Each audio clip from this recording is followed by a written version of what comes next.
traditional bows, poisoned arrows, and deep knowledge of animal behavior to catch their food. Unlike modern hunters, they do not use guns or traps. Instead, they rely on silent tracking, stealth, and precision archery. A. Hunting weapons and tools. Bows and arrows. The Hadzabe craft their bows from conifera or acacia wood, ensuring flexibility and durability. Poisoned arrows. They coat some arrows with a natural toxin extracted from the adenium plant, which paralyzes prey within minutes. Fire-hardened spear tips. Some arrows and spears are hardened over fire to increase their strength.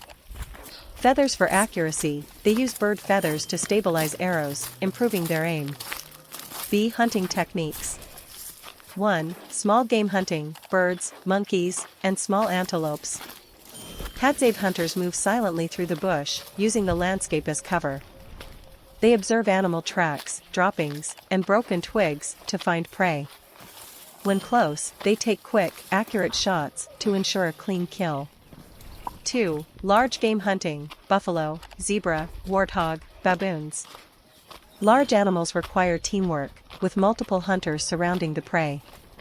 They target the chest, legs, or neck to disable the animal. Once injured, they track it patiently until it collapses, ensuring minimal suffering. C. The honey guide bird, a special hunting partner. The Hadzabe have a unique relationship with the greater honey guide bird, a wild bird that helps them find beehives hidden in trees. The bird chirps and flies ahead, leading hunters to honey. Once the Hadzabe open the hive with fire or sticks, they harvest the honey. In return, they leave behind beeswax and leftover honey for the bird, continuing a tradition that has existed for thousands of years. 2. Cooking, preparing the hunt for a meal. Once an animal is successfully hunted, the Hadzabe waste no time in preparing, cooking, and eating their food. Unlike modern societies, they do not use stoves, ovens, or spices. Instead, they rely on fire and natural ingredients. A. Butchering and preparing the meat. The animal is immediately skinned and cleaned in the wild. Meat is cut into pieces, with different parts assigned to different members of the group. The liver and heart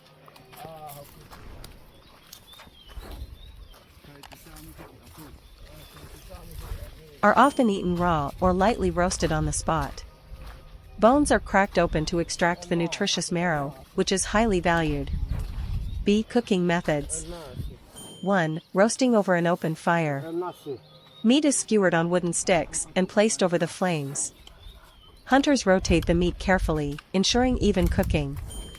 Within 15 to 30 minutes, the meat is ready to eat, no seasoning, just pure smoky, roasted flavors. 2. Underground cooking, earth oven method. For larger animals, the Hadzabe dig a shallow pit, fill it with hot coals, and cover the meat with leaves and soil. This method slow cooks the meat for several hours, keeping it tender and flavorful. C. Eating and sharing. Once cooked, the meat is shared among all members, ensuring no one is left hungry. Hadzabe eat with their hands, pulling apart chunks of meat and enjoying it directly. Any leftover bones are used for soup, extracting every possible nutrient from the animal. The Hadzabe believe in equal food distribution, meaning everyone, young, old, men, and women, gets their fair share of the meal. 3. Eating, enjoying the meal in the Hadzabe way. For the Hadzabe, eating is not just about nutrition, it is a social event, full of storytelling, laughter, and traditional customs. A. Wild fruits and honey as dessert. After the meal, Hadzabe often gather wild fruits, berries, and honey for extra energy. Some popular foods include baobab fruit, rich in vitamin C, crushed and mixed with water. Wild berries, sweet and sour flavors, eaten fresh or dried. Raw honey, sticky and full of energy, eaten directly from the hive. B. Social gathering and storytelling. After eating, the Hadzabe sit around the fire, telling stories about past hunts and tribal legends. Music and dance often follow, with simple hand-clapping rhythms and chanting. These gatherings strengthen community bonds and pass down traditions to younger generations. 4. Hadzabe survival in the modern world. Despite their deep connection to nature, the Hadzabe are facing challenges that threaten their way of life. Encroachment on their land by farmers and cattle herders. Deforestation and reduced wildlife, making hunting more difficult. Tourism and modernization, introducing new foods, languages, and technologies. While some Hadzabe are beginning to adapt, others continue to resist modern changes, determined to preserve their hunting traditions, cooking methods, and communal way of eating. Conclusion. The Hadzabe way of hunting, cooking, and eating is a rare and ancient survival system, perfected over thousands of years. From tracking prey using animal footprints to roasting fresh meat over an open fire, their lifestyle is a testament to human resilience and deep knowledge of nature. At a time when most of the world has moved toward modern convenience, the Hadzabe remain one of the last truly free peoples, living off the land as their ancestors did. Their way of life is not just about food, it is about community, tradition, and respect for the natural world. Hadzabe hunting techniques and language, the survival skills of Tanzania's last hunter-gatherers. The Hadzabe tribe, one of the last true hunter-gatherer societies in the world, has lived in the region surrounding Lake Eyasi in Tanzania for tens of thousands of years. Their way of life revolves around hunting, gathering, and deep knowledge of nature, allowing them to survive in a challenging environment. One of the most fascinating aspects of Hadzabe culture is their hunting techniques and unique language, both of which have been passed down through generations. Hadzabe hunting techniques. Unlike pastoralist or farming communities, the Hadzabe do not domesticate animals or cultivate crops. Instead, they rely entirely on the land, using a combination of tracking, archery, and teamwork to catch their food. 1. Hunting weapons and tools. The Hadzabe's main hunting tool is the bow and arrow, crafted with precision from natural materials. Bows are made from conifer wood, known for its strength and flexibility. Arrows are tipped with either sharpened iron or poison from the adenium plant, which paralyzes animals within minutes. Feathers from birds like guinea fowl are used to stabilize arrows in flight. Their archery skills are highly advanced, allowing them to hit moving targets from long distances. 2. Hunting strategies. The Hadzabe have developed highly effective hunting strategies, adapted to different types of prey. A. Small game hunting, birds, monkeys, small antelopes. For small animals, Hadzabe hunters use silent stalking techniques to get close to prey. Camouflage from the natural environment to avoid detection. Quick, precise arrow shots aimed at the head or heart for an instant kill. B. Large game hunting, buffalo, zebra, warthog, baboons. Hunting large animals is rare, but provides meat for the entire group when successful. They track animal footprints, dung, and broken branches to find prey. Multiple hunters work together, surrounding the animal from different sides. They target weak points, neck, chest, or legs, to disable the animal. Once the animal is down, they quickly finish the hunt with spears or knives. 3. Tracking and bushcraft skills. The Hadzabe are masters of tracking, using signs in nature to locate animals. Footprint analysis, they determine an animal's size, speed, and direction based on footprints in the dirt. Listening to bird calls, certain birds alert them to the presence of predators or prey. Following animal behavior, they observe how animals interact with their surroundings to predict movement. This deep understanding of the land allows them to hunt successfully even without modern technology. 4. Cooperative hunting with the honey-guide bird. One of the most unique aspects of Hadzabe hunting is their cooperation with the greater honey-guide bird, indicator. The bird leads Hadzabe hunters to beehives by making distinctive calls and flying ahead. Once the Hadzabe harvest the honey,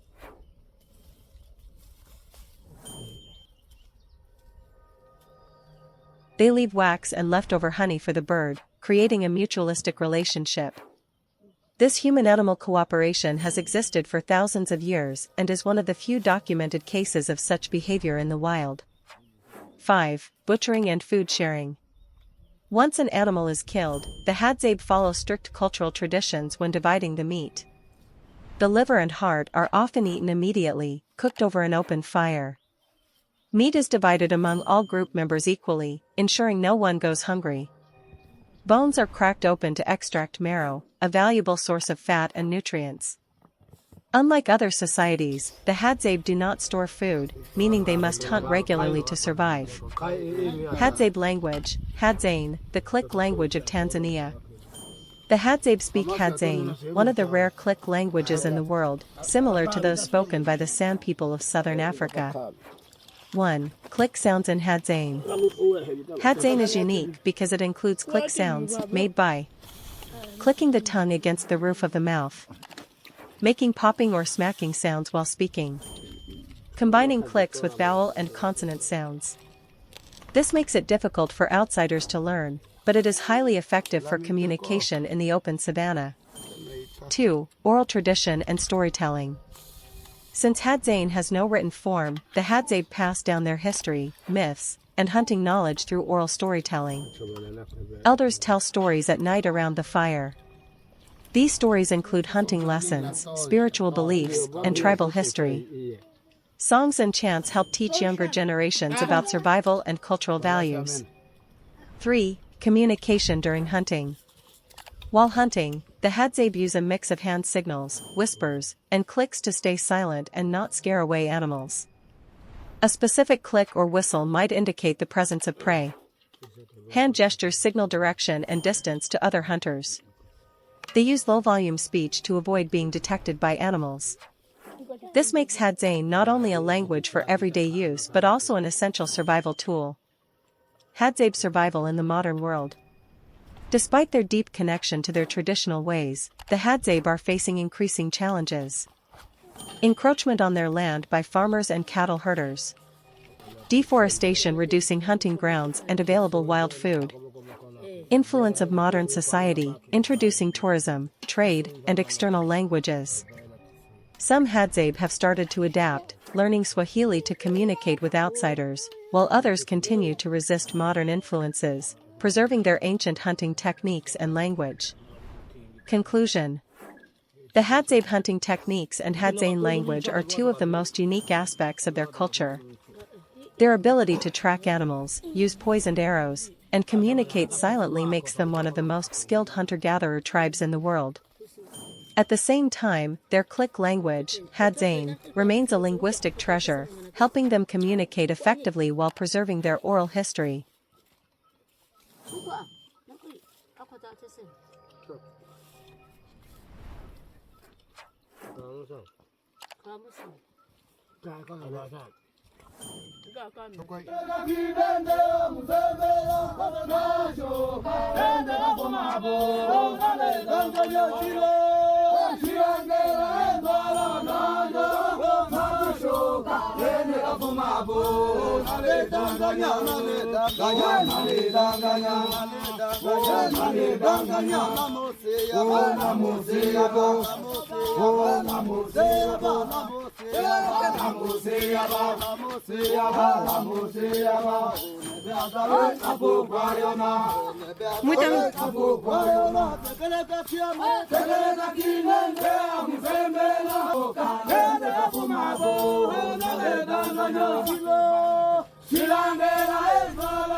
Quick, having a conversation. You understand? If I could get that on video, that would be great. I need two people.